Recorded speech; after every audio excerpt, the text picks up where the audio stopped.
All right, everybody, welcome to the Water Policy Advisory Committee for the City of Clovis. And due to COVID-19, the Water Policy Advisory Committee will not be open to the public. The public's invited to join the meeting on Facebook at City of Clovis and to call in questions they may have to the number provided on the agenda. So we will call this meeting to order and ask Vicki to call roll, please. Mayor Pro Tem Bryant, Here. Vince DeMaio, Here. Commissioner Madrid, Here. James Ridley, Here. Commissioner Steer, Here. Commissioner Rowley, Here. Harry Pomeroy, Here. Raymond Mondragon, Here. and Commissioner Levitt. Here. Okay. Thank you. We do have a quorum. And is there anybody else on the phone other than Commissioner Rowley?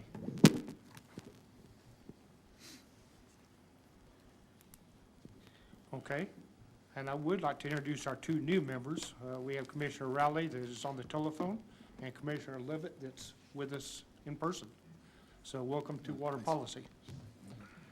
Move down to number 3, to election of chair and vice chair. As you all know, David Lanford was chair of this committee.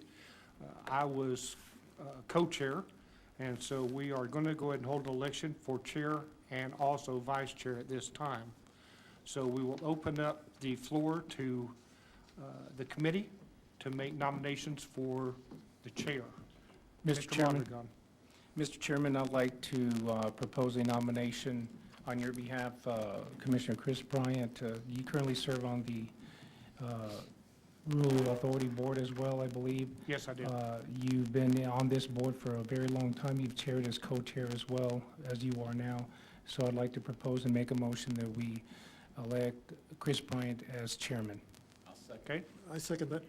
Okay, we have a motion by Ray Mondragon to elect myself as chairman and a second by Vince DeMaio. I would defer to the commissioner.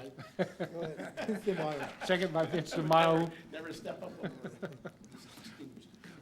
So all those in favor signify by saying aye. Aye. Same with those opposed. Okay, so I will continue as chair.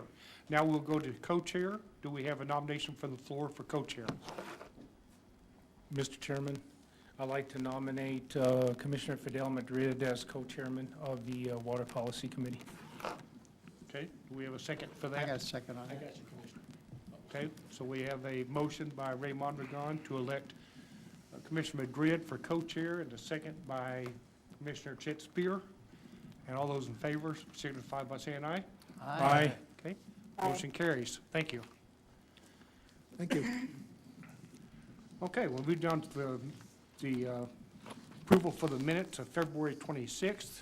Been quite a while since we've all been together, so these were emailed out to the members of the committee.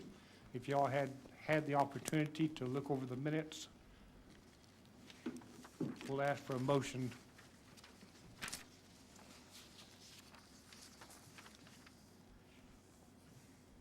I'll make a motion that we approve the minutes of February the 26th, 2020. Okay, we have a motion. Do we have a second? Who made the second? Oh, Ms. Pomeroy. Okay. Motion was made by Commissioner Madrid. Second was made by Mr. Pomeroy for approval of the minutes of February 26th. All those in favor signify by saying aye. Aye. Any opposed? Mr. Chairman, I'll abstain from that vote. I was not present. And Okay. same here. We have two abstentions. And the motion carries. Okay, number 4 on the agenda is discussion regarding Defense Community Infrastructure Program application for well conversion at the Wall property. Mr. Howalt. Thank you, Mr. Chairman. The Office of Economic Adjustment and the Department of Defense have created a grant opportunity called the Defense Community Infrastructure Pilot Program. The applications are due June the 26th, 2020. The award amounts can be from a floor of $250,000 to a ceiling of $25 million. Eligible projects consist of any projects that are complete and usable transportation projects, schools, hospitals, police, fire, emergency response, or other community support facilities, or water, wastewater, telecommunications, electric, gas, or other utility infrastructure projects. All of the projects have to support a military installation, are owned by a state or local government, or a not-for-profit member-owned utility service. They'll enhance military family quality of life, resilience, or military value at the supported military installation. They have to be endorsed by the local installation commander, representing the installation benefiting from the proposed project, and are construction ready. A project that is considered construction ready is construction of a project may commence within 12 months of award, and all necessary final design and planning, federal and state, local environmental planning, and local permitting actions are substantially complete. Eligible expenses for this particular grant are for hard construction and renovation costs only. Soft planning costs required for the planning, design, and execution of the proposed project are allowable as a source of non-federal match. In our particular case, we would not be required to have a non-federal match due to us being considered a rural community, as well as our county is also considered a rural community. When we originally started to look at these proposed projects, and we had discussions with the Water Utility Authority of potentially converting the wells that we have, or some of the wells that we have out at the Wall property, because those would directly impact the military installation. But once I started to dive into the language itself within the grant that was put out, I don't think that's going to be a project that we'll be able to get completed within their timeframes. In discussions that we've had with Mr. Huerta, with EPCOR, the well conversion process runs about $200,000 to $300,000 per well, which would be an eligible expense. However, the timing of it, we don't see us being able to get started within 12 months. That typically takes, from the design process through the permitting process, can take up to 2 years to complete that process. So once again, I don't think that, based off needing to be able and ready to go within 12 months, I don't think that we would be able to accomplish that. We've also had some discussions regarding maybe drilling a new well out there. So we're looking at the purchase agreement that we had from the water rights to see if we're even eligible or able to drill a new well. Like I said, I know that we have the existing wells out there, but from being able to drill a new well, I'm not sure if we have the rights to do that, and that's something that we're still doing further research on. There would also be costs associated with designing the infrastructure that would be necessary to put the water into the pipeline itself. We, as the city of Clovis, don't have any money budgeted for that. I'm not sure what that piping system would potentially look like, or how it would interface with the Water Utility Authority's system at this time. I think that this is a great opportunity for the city of Clovis, and we're going to look at other eligible projects that we may have within the city of Clovis that could benefit from this and benefit our military installation. But just simply from a timing standpoint, I don't think that we can meet these requirements and be able to convert those wells at this time.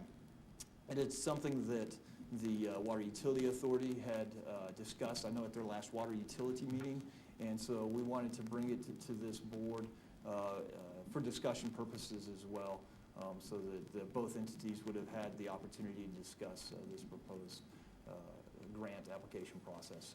So with that, I'm happy to answer any questions that the committee may have, and that you may have regarding this grant application process or other projects that you may have in mind as well. Thank you, Mr. Chair. Okay, thank you, Mr. Holwalt, for that presentation. Does any of the committee members have questions for Mr. Holwalt? I do. I have just a couple clarifications, since I missed the last meeting and I read the minutes and then read into what, correct me if I'm wrong, the understanding I have that it will take longer than the 12 months to convert the 10 wells, or per well? Per well. Okay. And what would be the reason to consider drilling another well?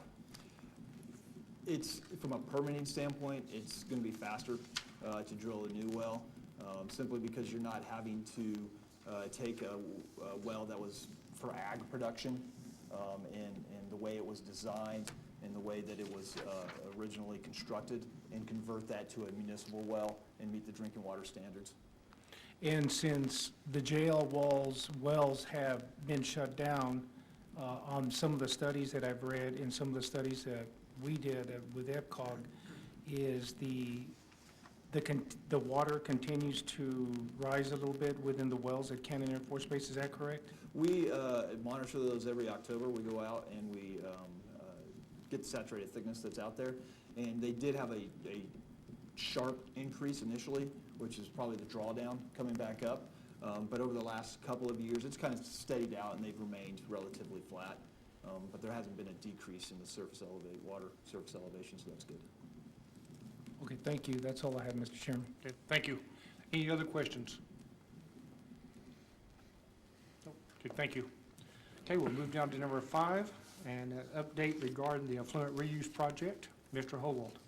Thank you, Mr. Chair, and I'm going to go ahead and, I know I'm on the agenda later for updates, but the reuse project is my update, and so I'll go ahead and let you have all of it right now. Okay. So this last month, for the month of May, the city of Clovis delivered 12.2 million gallons of water to our facilities. That compares to 4 million gallons in May of last year, and I can attribute that to the lack of rain that we've had. We are certainly need some moisture in our area, and we need it soon. Year to date, we've delivered 71.4 million gallons as compared to 47.4 million gallons through our reuse system. We did add the additional Yucca Middle School as an end user in March of last year, and so that does account for some of that increase that we've had between last year's numbers as well as this year's numbers. We continue with the construction of Phase 1D of the effluent reuse project. That's the project that goes from basically from Allsup's headquarters there at Thornton Northwest to Bob Spencer Park. K. Barnett is the prime contractor for that project. They have gotten the water line installed all the way to Eccles Avenue. They're still working on sampling stations and putting in a couple of fire hydrants along that stretch of roadway, or along that stretch of pipeline. Landmark is the company that's constructing the elevated storage tank for us. They have completed the pad, and then over the next couple of months, they'll be starting on the walls that hold the actual elevated tank up in the air. It's very similar to what you'll see over at the cemetery off of Llano, and Epcor's tank will look very similar to that. They're working on that through about September, and then they'll take actually a winter break, and then they'll start on the construction of the actual tank portion in 2021. The project itself, we issued the notice to proceed on March 27th of 2020. Substantial completion is scheduled for October of 2021, and final completion is scheduled for November of 2021. The total project was scheduled for 550 calendar days. The reason why we had to put so much contract time in there is simply because of the elevated storage tank, the time it took to procure all those materials, as well as you have to paint the tank in the summer months. And so we had to have a long enough construction schedule to where they obviously have a limited window to be able to paint that tank to make sure that they have enough time to perform those services. So that project, like I said, is going really well so far. If you haven't had an opportunity to drive out to Bob Spencer and maybe see that pad, it's pretty impressive what they're building out there. The City of Clovis, we were awarded or notified on June the 1st that our application for Phase 2 of the reuse project, which will take the pipeline from the elevated storage tank there at Bob Spencer and continue it on to Berry Elementary, Gaddis Middle School, and then on over to Colonial Park. We received funding through the Water Trust Board. We received a total amount of $3.7 million. Of that is 90% of that is grant, so $3.3 million, and 10% of it is loan of $371,000. The city of Clovis will also have a match on top of those funds of $655,000. That particular phase, I've started discussions with Bohannon Houston, who has been our design engineers throughout this process, starting back in 2009 when we started this project. And so I'm in discussions with them to develop a scope and fee for the phase 2 of this project. We have to have all of our readiness to proceed items submitted to the Water Trust Board by September 30th, but I see us providing those to them much sooner than that so we can get started on the design. What we're looking at and things that have changed over the years since we originally designed the project. We were originally designed to go from the elevated storage tank north up Martin Luther King, and then east down Llano, and then to Thornton, and then north up Thornton. However, since the time that we originally designed it, Martin Luther King has been constructed and widened, and so our corridor has gotten tighter in that area. And so what we're actually looking at is potentially going from the Allsup's headquarters there and just going straight north up Thornton, which will also get us to Berry Elementary, and then of course north up to Gaddis Middle School. Mark's worked with us to provide us where their water lines are. We're looking at where our sewer lines are to see if we can't find a corridor within that road section that would make sense and be less, from a constructability standpoint, a lot easier to construct for our contractor. We can do all of this simply because once the elevated storage tank is constructed, we'll be able to have pressures to be able to get the water on up to that northern part of town. Also, as part of this project, we are looking at reconstructing the golf course lakes on the back 9 because it will be used for storage of the reused water. We're also looking at making it larger to where we can have adequate water up there and supply to water both the front 9 and the back 9 of the golf course. And so with that, I'm happy to answer any questions that you have on the reuse project. Mr. Chairman. Okay. Thank you, Mr. O'Walt. Questions from the committee? Commissioner Rowley, do you have any questions?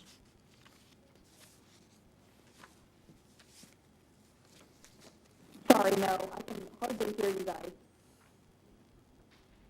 Okay, did you say no questions? Okay. No questions. All right, thank you. Okay. This affluent reuse project's been going on for a long time. I am so glad to see us finally receiving the funding to be able to finish this project up.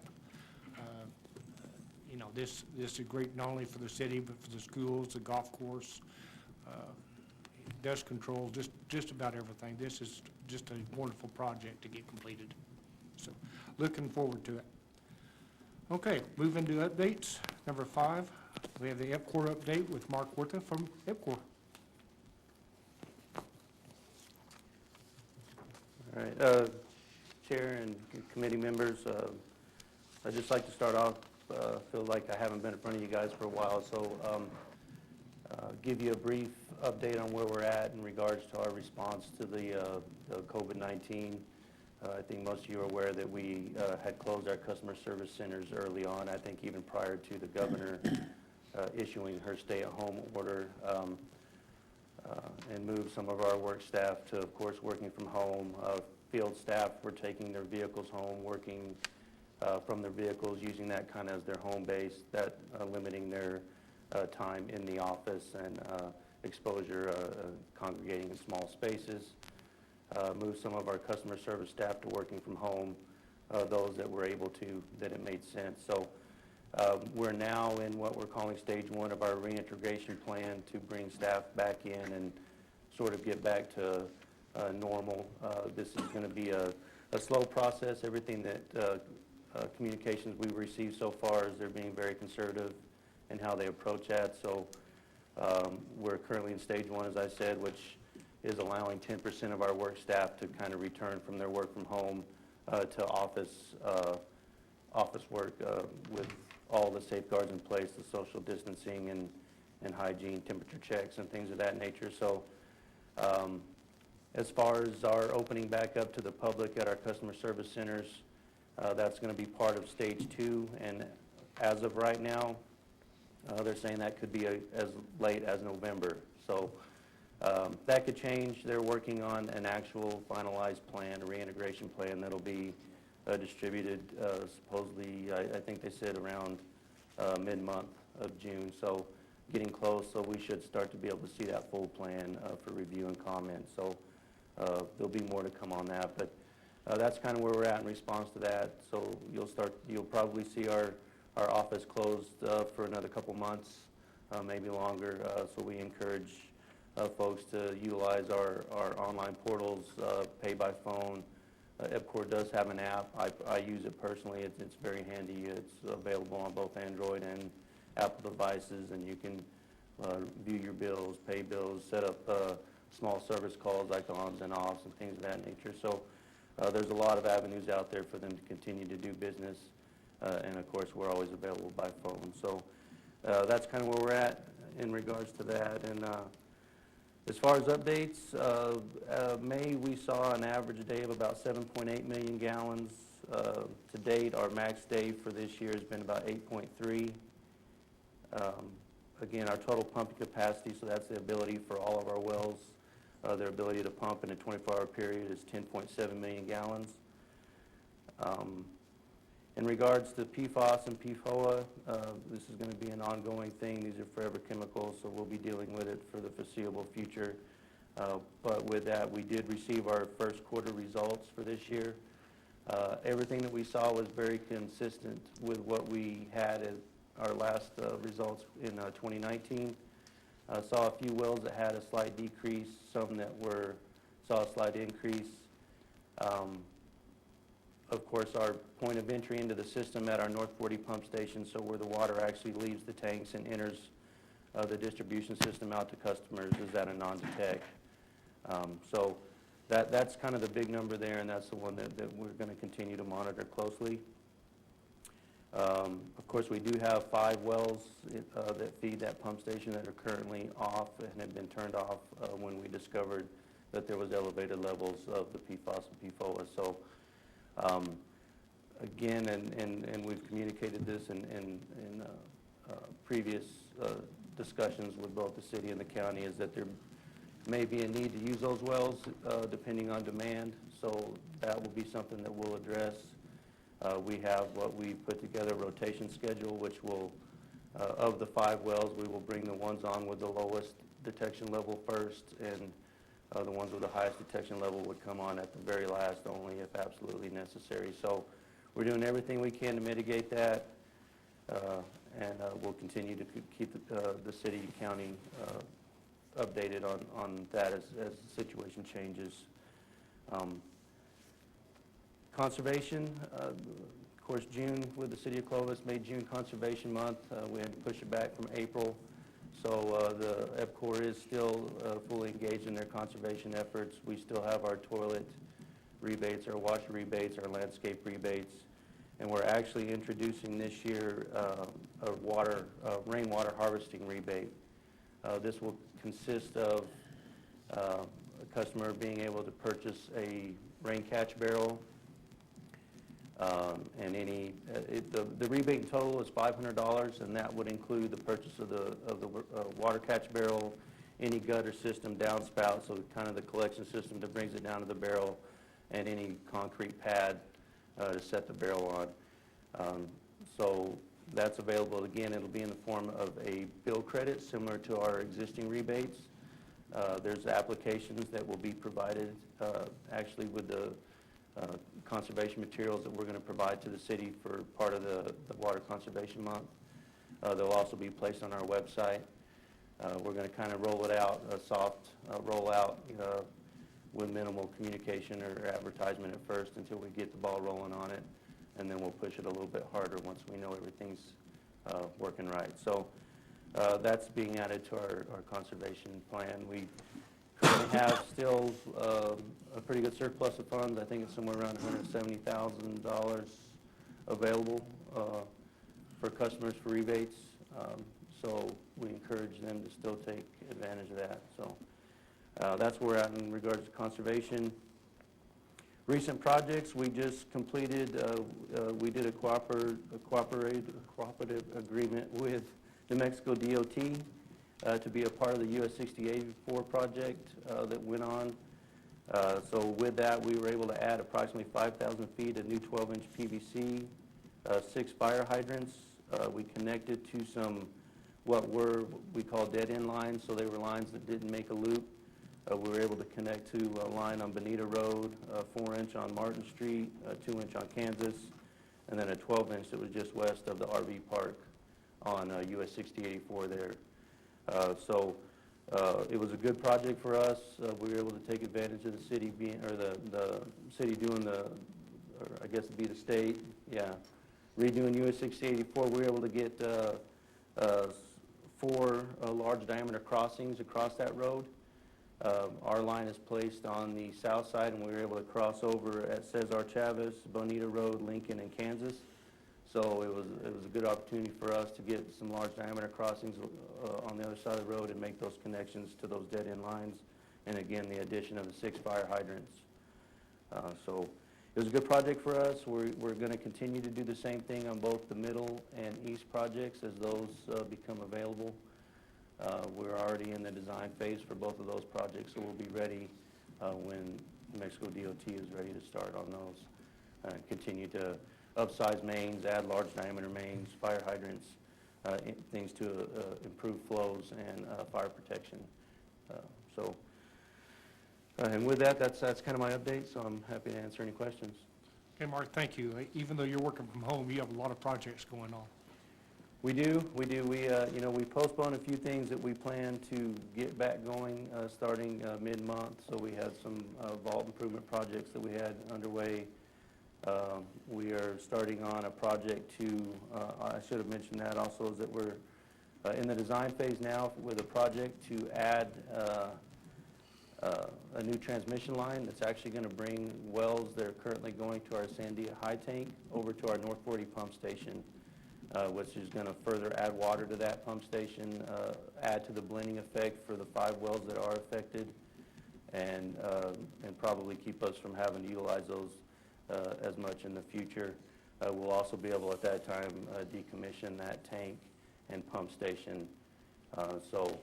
And then we're going to continue to add transmission lines. Ultimately, the plan is to have almost a loop transmission system where all of our pump stations are connected with the ability to move water where we need it throughout the system. And this is going to, again, improve things both for the public, Southwest Cheese, our ability to provide water to our larger commercial customers and things of that nature. So it's going to give us a lot of flexibility. This is a multi-year project. It's not going to happen overnight. But that first phase will be that from Sandia to North 40, which we hope should start construction next year. Okay, great. We appreciate what you all are doing. Any questions for Mark Huerta? I have a question. Okay. Mark, is there a reason why those wells can't be filtered, those wells that are contaminated? They can, and we are looking at that. We've done some studies. We've kind of landed on one that we think that we would want to utilize if we feel like that's the way to go. And then it's really a matter of, is it more cost effective to treat them at the well or at the point of entry into the system? So we are looking at doing possibly a pilot project at one of the wells just to see how it works out, basically, and then decide which way we want to go with it. So yes, I mean, we're looking at that. We're looking at every and all options, possibilities to deal with it if needed. Okay, thank you. Okay. Are those 5 wells clustered together? They are all in the same vicinity, and they're all around Green Acres Park. Like I said, we continue to monitor them. We're going to do that quarterly and just watch it, see where the levels go, and then get a full set of data, to be able to fully decide which direction we want to take. With that, I have a question, Mr. Chairman. With that, I think you started with 10 wells that had levels of PFAS, some slight levels. Mm-hmm. How many total wells do you have now that you've tested with that contaminant? So the number It still remains the same. It's the 10 wells. So we had those that affected one particular pump station, and then there were some other isolated wells that we had. And with PFOS and PFOA, it's, and not to go into too much detail, but PFOS and PFOA are the two main chemicals that everyone checks for, but within that there is a ever-growing number of secondary chemicals that are within that group. So we had wells that had hits of PFOS and PFOA, and wells that were completely non-detect for those two, but had small hits for these other 20, I think currently it's up to like 23 additional chemicals.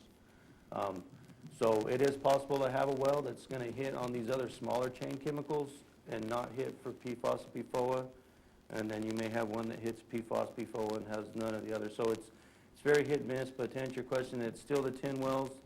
Of those, some of them have been taken permanently out of service. Others, you know, as we continue to monitor them, if they're non-detect for the PFOS and PFOA, they may continue to be used, and you know, just continue to go from there. We will annually check all of points of entry into the system. So right now, currently, we're just checking the wells that we know have been affected.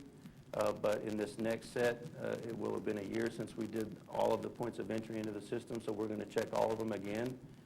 If we get any hits at any of our other pump stations, that would then trigger us to go out and check additional wells. So it's a process, but we continue to monitor it and stay on top of it. And thank you for that, because that was going to be my next question on the entry into that area. How often do you check all your wells in the city? And I might have missed that. Is that what you're talking about?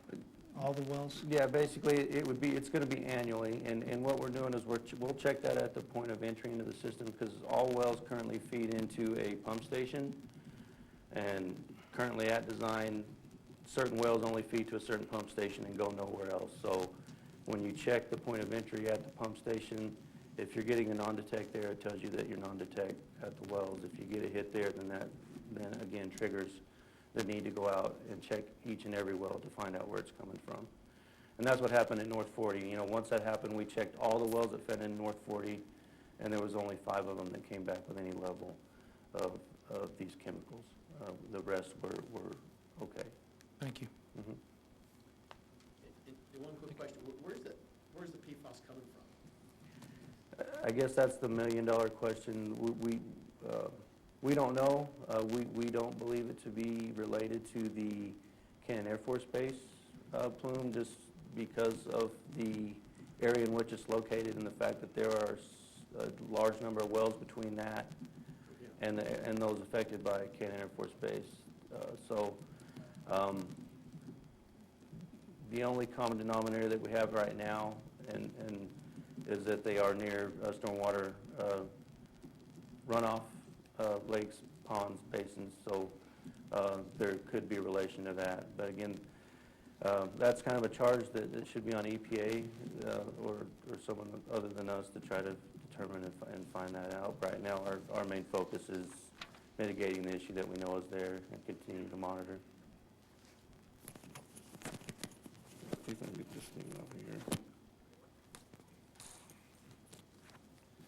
Thank you, Mr. Chairman. And to add on to Mark's comments as far as source, the Environmental Working Group put out an article back in January of this year that I'm happy to forward out to the committee, but it actually talks about the University of Wisconsin did a study and took 31 samples throughout the United States of rainwater, and they found PFOS in every one of the samples. They feel that it's something that's probably prevalent in all major municipal water supplies throughout the country. And so to tie it to one particular source at this point in time, especially locally here, I just don't think that there's the data to be able to support that. It's a chemical that we're all aware that has been used in many different products, or as we're learning is used in many different products over the years, especially things that need to be water repellent. And so if you start thinking about it from a roadway standpoint, you start thinking about, you know, the chemicals that you use on your cars, from car waxes to oils to, you know, even the rubber in your tires, et cetera. That could potentially be in there and as a source, and obviously as it goes off onto the roads and then we get rain, it's going down into those retention areas. But I am happy to forward out this article to the group, just for an information standpoint. Like I said, it's a very interesting article that I found. What was interesting is that when the PFAS issue came up with the Highland Dairy, is that I believe, and correct me if I'm wrong, Mr. Howald, that the U.S. has about 416 military installations. Out of the 416, it was reported about 217 with PFAS issues. I'm not sure on the exact numbers, Yeah. but I know it was relatively high, absolutely. Okay, Mr. Howell, thank you for that information, and Mark, thank you. Very good update and good information. We appreciate it. Okay, we'll move on. Mr. Howell, do you have anything else to add to your city update? No, sir, thank you. Okay. We'll move on to the Eastern New Mexico Water Utility Authority update with Mr. Ortega. Thanks for being here. Thank you, Mr. Chair, members of the committee, administration, and staff. I did prepare a visual presentation for you, so if we could have that up on the screen, I'll get started on our presentation. Right, let's move on to the second slide. Just to give you an update on Finished Water 2, which is the transmission pipeline that we began a little over a year ago. In fact, about the middle of May, we laid the first stick of pipe, and right exactly a year after that, this past May, we began filling the pipe with water. So we are at 99% complete as of June 8th, and we're currently hydrostatic testing the pipeline, pressurizing it, making sure that all is well. There are no leaks, and valves and blow-offs and vaults, valves all working correctly. This Finished Water 2, as you know, is a 7.5-mile portion of the pipeline that begins northwest of Cannon Air Force Base over on Curry Road R and continues south and east over to EPCOR's system on Martin Luther King and Brady Avenue. This Finished Water 2 also connects to Cannon Air Force Base's water system with a 16-inch ductile iron pipe, lateral pipeline. Things have been going well. The project has, as I mentioned, has been a little over a year, but all has been going pretty well. No major problems with anything. Next slide. You can see some pictures. These are early pictures of around last summer, late summer, going into fall. Kind of see some activity as construction was moving forward. We actually started the pipeline construction from the EPCOR pipeline or EPCOR storage facility and traveled west towards Cannon Air Force Base. You didn't find Jimmy Hoffa in there, did you? What's that? You didn't find Jimmy Hoffa? No, we sure haven't. This slide here shows the vaults that are part of the pipeline system. So, you know, it's not just laying a pipe in the ground. There's a lot of particulars involved with building a system that is well balanced and well constructed, well designed, so it can be operated and maintained to its most efficient manner. All of these vaults have a function. Some are valves that can isolate certain parts of the pipeline. Others are air release vaults that allow us to flow water through the system without causing any kind of disturbance to the pipe.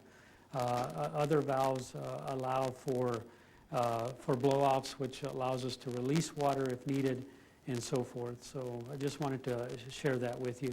Next slide.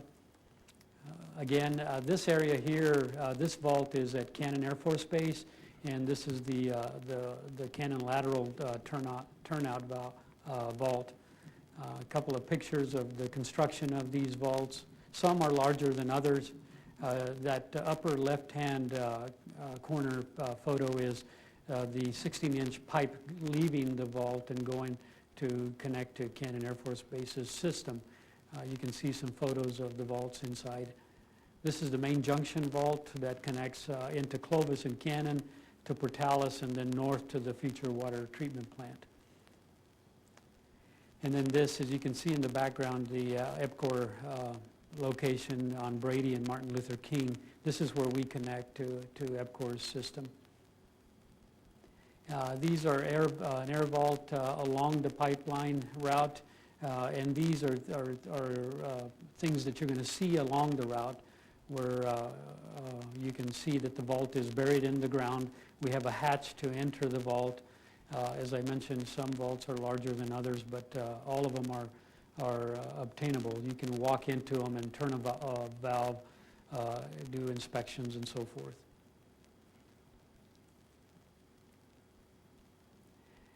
Next project that we're focused on is we're completing this one. We've already begun working towards construction or gearing up towards construction of the next phase, and the next phase being what we call Finished Water 3.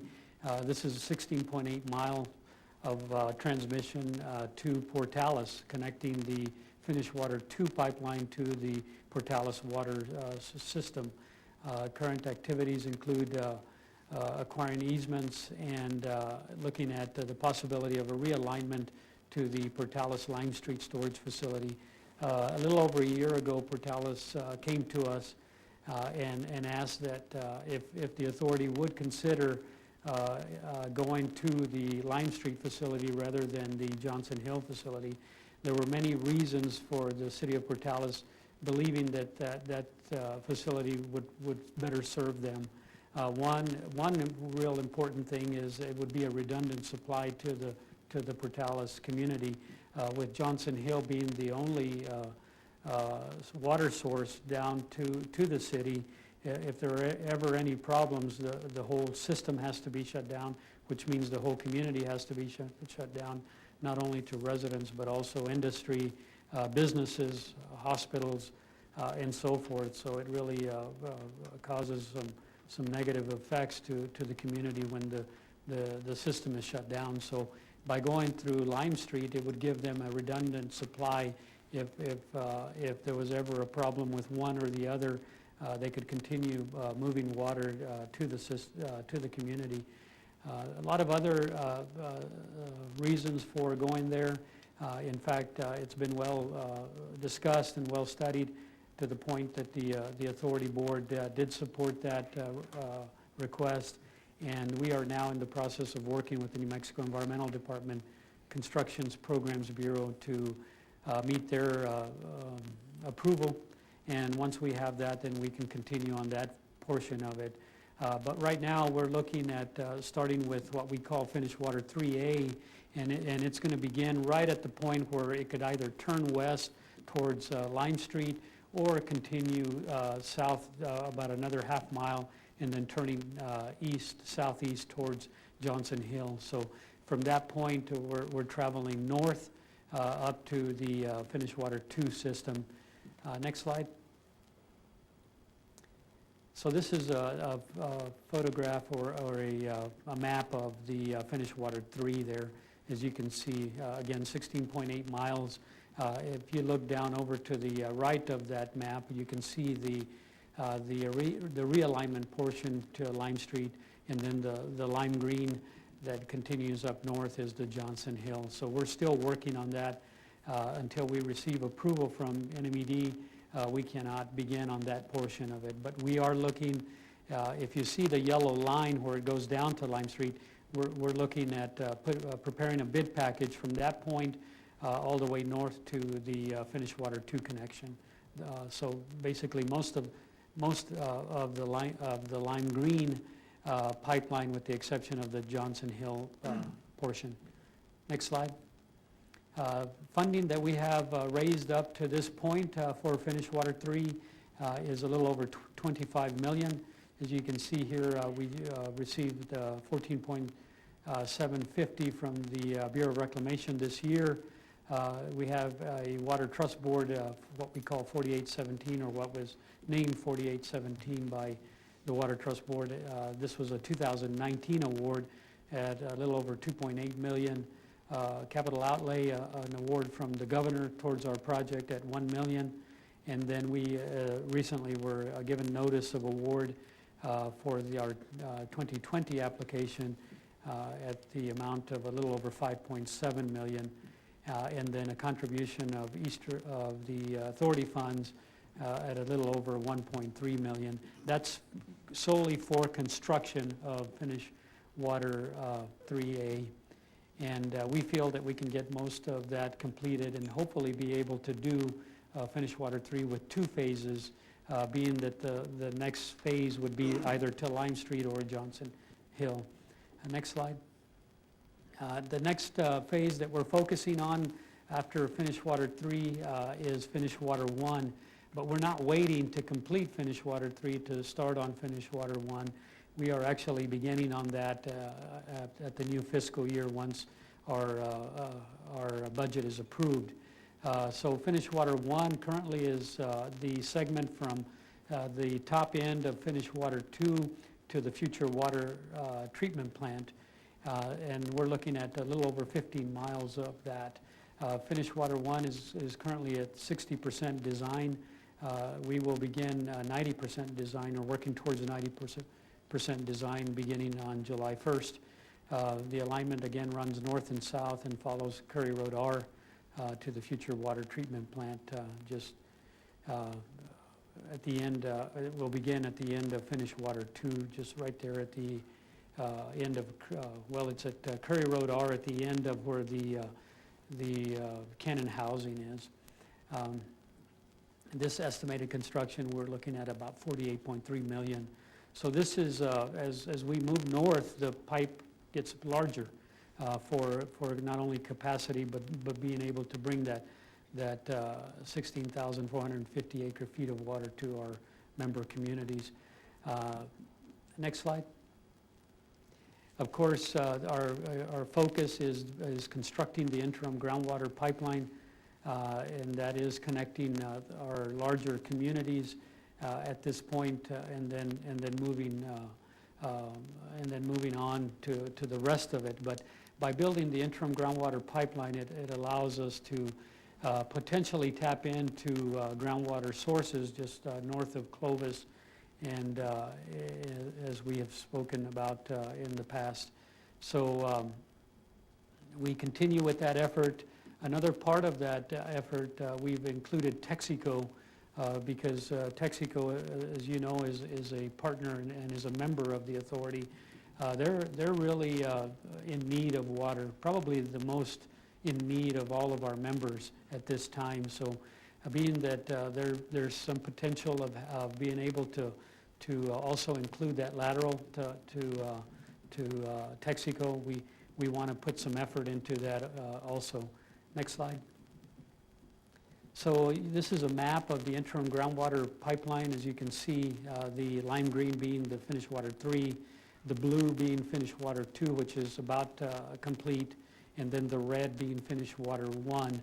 And we're looking at a cost of about almost $85 million on that, not counting the variables, which is land acquisition and land costs, bidding services, and services during construction. Next slide.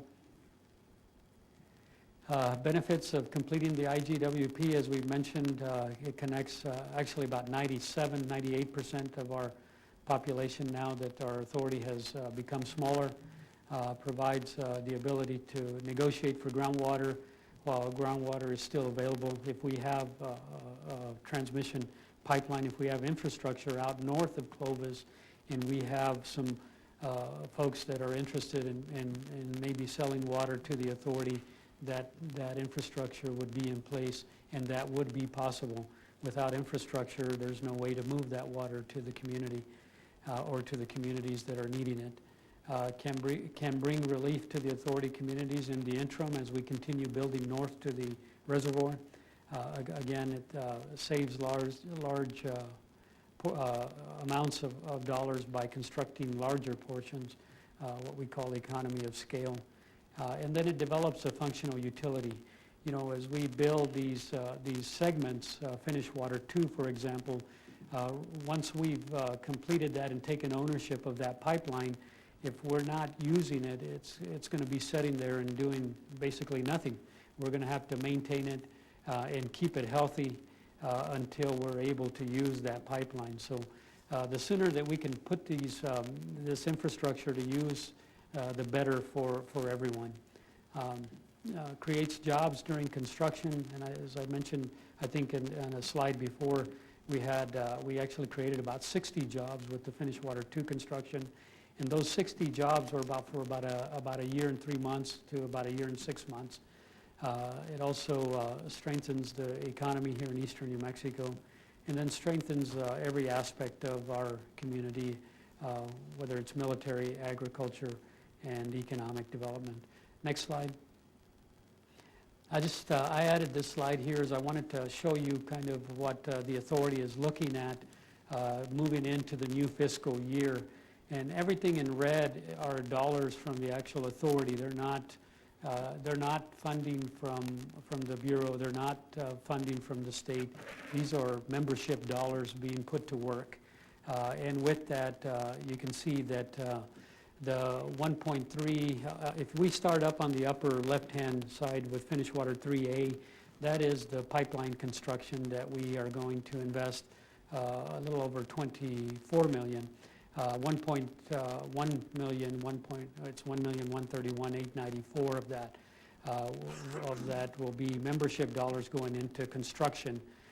If you look over at the top center, task order 7, that's finished water 1, and where I mentioned we're ramping that 60% design to 90%. We're going to be investing almost $1 million. Actually, it'll ultimately be a little over $1 million, but about $793,000 this year in getting to that 90% level. And those are authority dollars. If you look over to the right of that, task order 8 is the Texaco lateral that I mentioned, and that is we're going to be investing $100,000 into that effort in trying to find the best alternative for Texaco as far as their lateral goes, and doing our due diligence on that. If you go back down to task order 6 on the left side, of course that is part of finished water 3A construction, and that would be the services during construction and bid preparation for the bid package for that finished water 3A construction. And then right below that is finished water 3B, realignment engineering to Portales Lime Street facility. If and when we do receive approval from NMED, the authority board has already voted to approve a little over $1 million for the redesign of that section, and that is budgeted for this next fiscal year.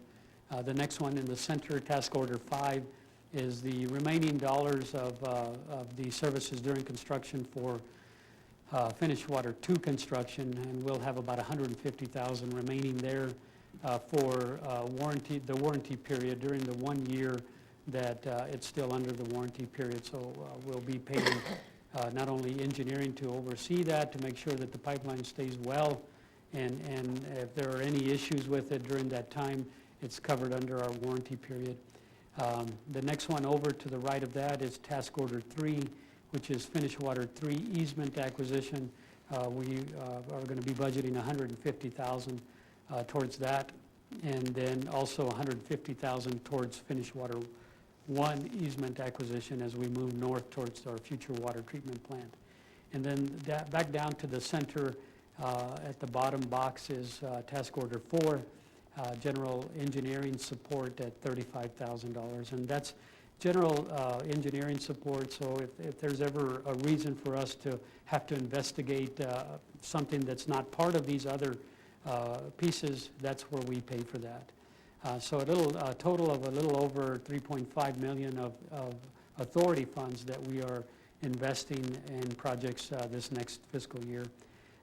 One of the things that the administration, the authority administration, emphasizes and really encourages the board, which is the board has been very supportive, is always being shovel ready, so we can be ready for any funding opportunities that may come our way.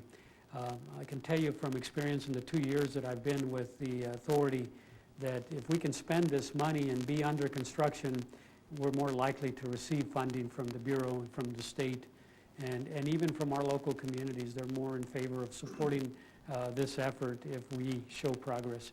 And I can tell you that if our hope is that we can go out to bid by end of summer, late summer or early fall with finished water 3A with that little over 25 million. And if we are able to accomplish that, we will have committed a little over 50 million in construction just in the past 2 years. So that's something that we want to continue looking, as I mentioned, after completing finished water 3A, hopefully moving on with construction of finished water 1. And with that design, speaking of the wall wells, you know, on our upcoming agenda for the authority, there is an item there for I guess, putting together a committee for groundwater development, a groundwater development committee to start looking at what opportunities lay north of finished water 2 in regards to the possibility of utilizing some groundwater out in that area.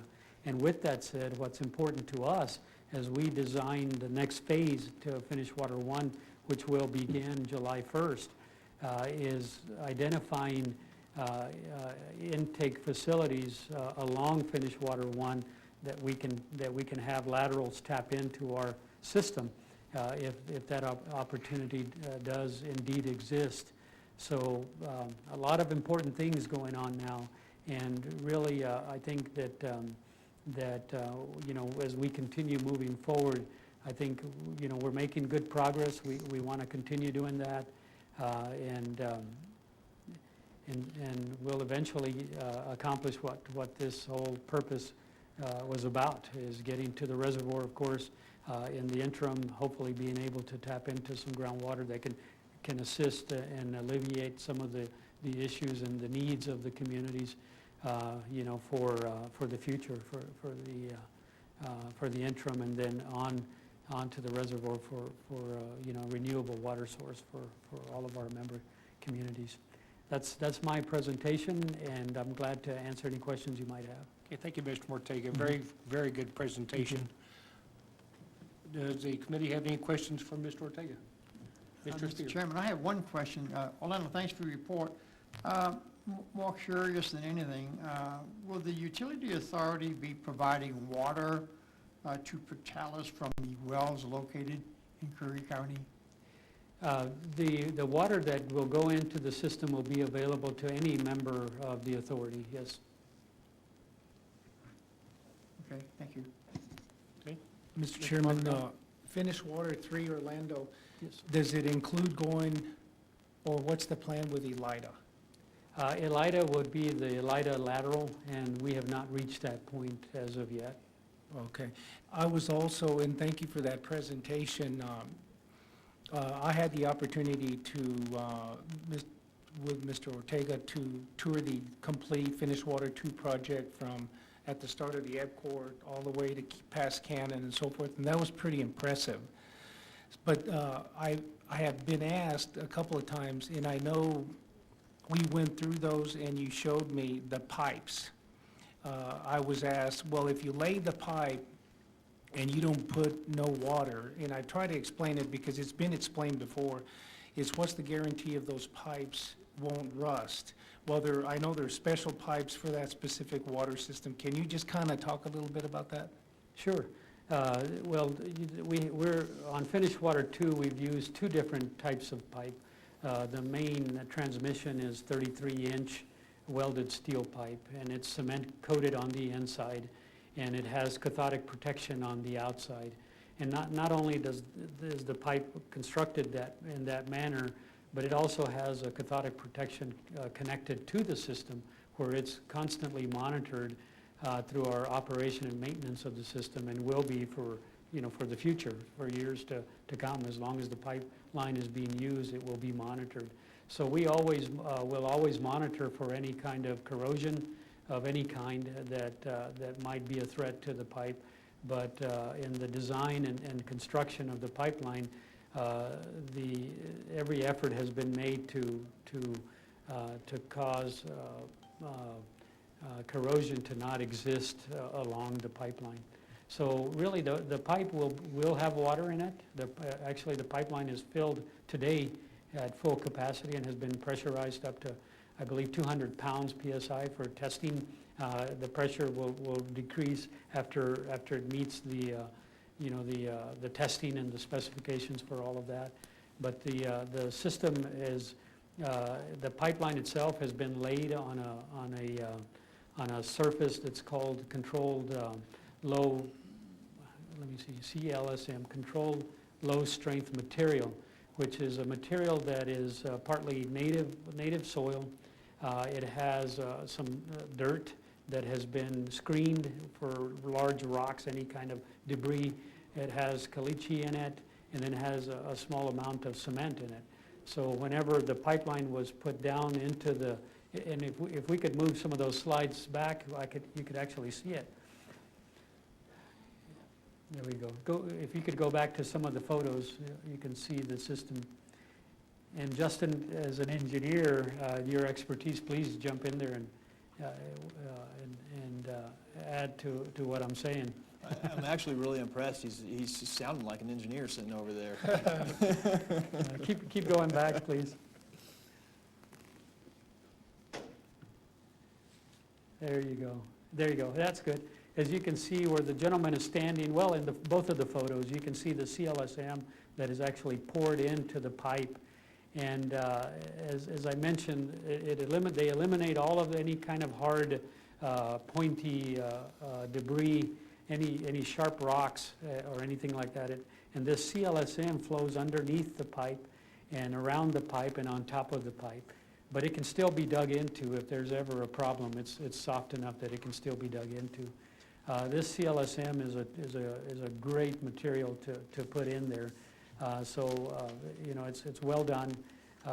As I mentioned to you, it has cathodic protection throughout the system, and it's monitored. We will have cathodic test stations throughout the pipeline route that will be monitored as our operation and maintenance folks go out and monitor and inspect the pipeline.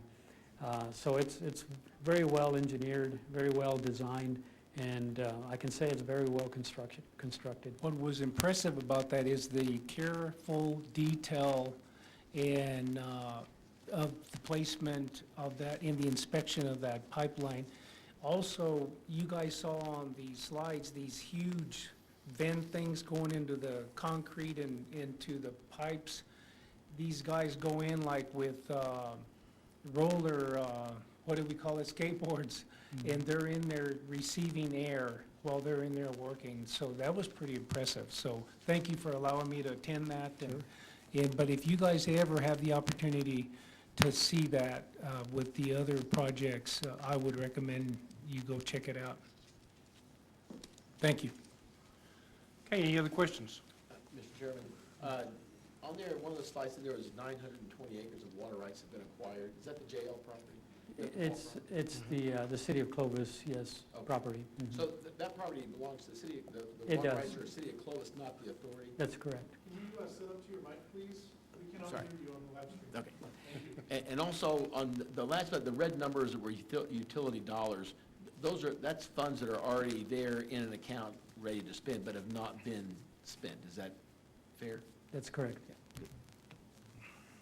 Okay, any other questions? It shows another water project that's moving forward. Great job, thank you. Thank you. Okay, we'll move to number 6 for the good of the order. First thing is Water Conservation Month. As I think everybody knows, June is Water Conservation Month, and at the last meeting, the mayor read a resolution pertaining to Conservation Month of June. We are going to continue to do PSAs, and we have information available at City Hall and also the library for you to pick up at your convenience. We're just asking all the citizens of Clovis and everybody to conserve water, not just in the month of June, but always. Conservation is very important in this time. So we'll move down to Does anybody have any other questions pertaining to conservation or any other thoughts? Mr. Chairman, Yes. I'd be remiss if I didn't mention that I received actually a letter from Manager Pyle with Curry County offering the city of Clovis the 240 acre feet worth of rights that the county has within their control from the Ute Reservoir. Those rights, in exchange for those rights, the city of Clovis would have to assume the debt obligation that's been assigned to the county through the loans. Basically, as we're all co-signers on all the water utility authorities' debts through the Water Trust Board. That current debt obligation is around $53,000. Of that 240 acre feet, in 2010, the county actually entered into a memorandum of understandings with both Grady and with Melrose for some of their rights. And so currently, Manager Pyle is working with those communities because they had a first right of refusal on those. So as soon as I hear back from him regarding those, and we have something formally in writing, it's something that I'll be bringing to our city commission to see if we want to consider taking on those additional 240 acre feet worth of rights. All right, thank you, Mr. Holwell. I'm just curious on that 240 acre feet. Does the Ute Water Commission, which is a separate committee, do they have to also have that on their agenda for discussion and approval? No, they don't. No? And we've actually had conversations with the Interstate Stream Commission. Okay. And they agree with us as far as trying to make sure that our communities within the Water Utility Authority, the member communities, if we can work out this amongst ourselves, they're happy to honor whatever what we come up with. Thank you. So in regards to the Ute Water Commission, there's actually a Ute Water Commission meeting this Friday here at the North Annex as well, but it'll be viewed online as well. Okay, thank you. Mark, also thanks to EPCOR for their work on conservation as well. We appreciate that. I want to just take a minute and thank city staff and IT for setting this up to where we can all come together and have a committee meeting once again. It's good to see everybody's face and not just have to hear it over the telephone. So this is good. Thanks IT for your video this live stream and let the citizens of Clovis attend the meeting again. Thank you. Date and time of the next meeting is 8:30 a.m. Tuesday, July the 14th. I don't know if it'll be in this room or if we will be back over in City Hall. We will let everybody know. And so if there's nothing else to come before this committee, we are adjourned. Thank you.